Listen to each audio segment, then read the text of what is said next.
AUDUSD analysis today. Hello friends and welcome to your channel TubeCore. In this video we'll talk about AUD against dollar. So before we start the video, here new to the channel, make sure you subscribe, like and share. All of this is free, so click on these buttons, subscribe and like, and below the video you'll find a link which says swing like a pro, so you can click on this link.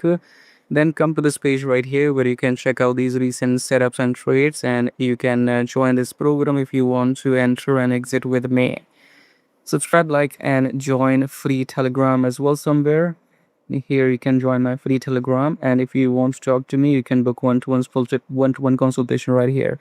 So let's get back to the chart. Starting B top down approach with weekly time frame. Weekly we are above the EM as you can see. So weekly we are up. Daily we are up. Daily we are also above the EMA. 4 hour as well we are above the EMA. So in all time frames we are above the EMA. Look for longs after the pullback in 4 hour. Got it? So no trade right now in 4 hour. Pullback and then look for longs because daily and weekly is above the EMA. So as per the definition, we look for longs after each pullback in AUDUSD. But if you want to enter and exit with me precisely, then join this program, subscribe, like and share. Till then, take care.